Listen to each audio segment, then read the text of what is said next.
Icon star Allu అర్జున్ని ఏకాకి చేసేందుకు చాలా గట్టిగానే ప్లాన్ జరుగుతున్నట్టు కనిపిస్తోంది. తాజా పరిస్థితులు చూస్తుంటే అసలు తప్పంతా అల్లు అర్జున్దే అన్నట్టు ఫ్రేమ్ చేయటానికి బౌన్సర్ల వ్యవస్థ సెక్యూరిటీ అసోసియేషన్ ఆఫ్ తెలంగాణ తెగ ట్రై చేస్తోంది. పుష్ప 2 రికార్డుల మీద రికార్డులు బద్దలుకొడుతూ సరికొత్త రికార్డులను క్రియేట్ చేస్తోంది.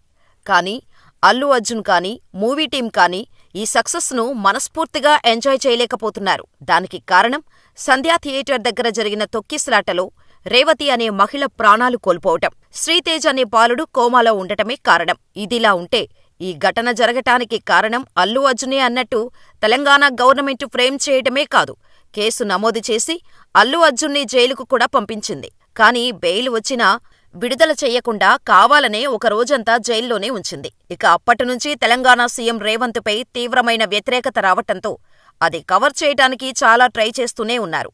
ఇందులో భాగంగానే ఇప్పుడు బౌన్సర్ల వ్యవస్థ సెక్యూరిటీ అసోసియేషన్ ఆఫ్ తెలంగాణ రంగంలోకి దిగింది. అల్లు అర్జున్ సంధ్యా థియేటర్ తొక్కిసలాటలో బౌన్సర్ల వ్యవహారం తీవ్ర చర్చనీయాంశం కావటంతో రాష్ట్రంలో బౌన్సర్ల వ్యవస్థను రద్దు చేయాలని రేవంత్ రెడ్డి నిర్ణయించారు. దీంతో బౌన్సర్ల సంఘం కీలక సమావేశం నిర్వహించింది. బౌన్సర్ల వ్యవస్థకు సెక్యూరిటీ అసోసియేషన్ ఆఫ్ తెలంగాణ అనే సంఘం ఉంది. ఈ సంఘమే హైదరాబాదులోని సోమాజిగూడ ప్రెస్ క్లబ్లో మీటింగ్ పెట్టి అల్లు అర్జున్పై సంచలన వ్యాఖ్యలు చేసింది. సంధ్యా థియేటర్ సంఘటన సమయంలో అల్లు అర్జున్ వెంట ఉన్న బౌన్సర్లతో తమకు సంబంధం లేదని బౌన్సర్ల సంఘం ప్రకటించింది.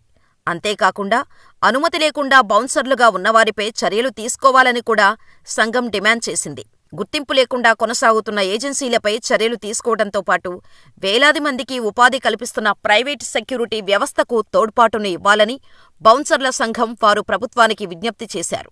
అంతేకాకుండా అన్నీ తెలిసిన అల్లు అర్జున్ ఇలా పర్మిషన్ లేని వాళ్లని బౌన్సర్లుగా ఎలా పెట్టుకున్నారంటూ కామెంట్ కూడా చేశారు. బౌన్సర్ల సంఘం కామెంట్స్తో అటు నెటిజన్స్, ఇటు అల్లు అర్జున్ ఫ్యాన్స్ కోపంతో ఊగిపోతున్నారు.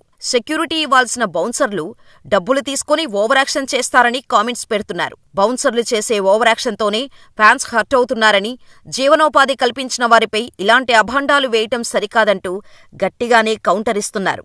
ఫ్యాన్స్ చెబుతున్న దాంట్లో కూడా వాస్తవం లేకపోలేదు. హీరో అల్లంత దూరంలో ఉండగానే అభిమాన హీరోని చూడటానికి వచ్చిన వారిని నెట్టేస్తుంటారు బౌన్సర్లు. మొన్న మధ్య ఓ ఎయిర్పోర్టులో ఓ ముసలాయనను హీరో నాగార్జున బౌన్సర్స్ ఇలాగే నెట్టేస్తే చివరికి నాగార్జున సారీ చెప్పి మళ్లీ ఆ వృద్ధుడిని కలిశారు కింగ్ నాగార్జున.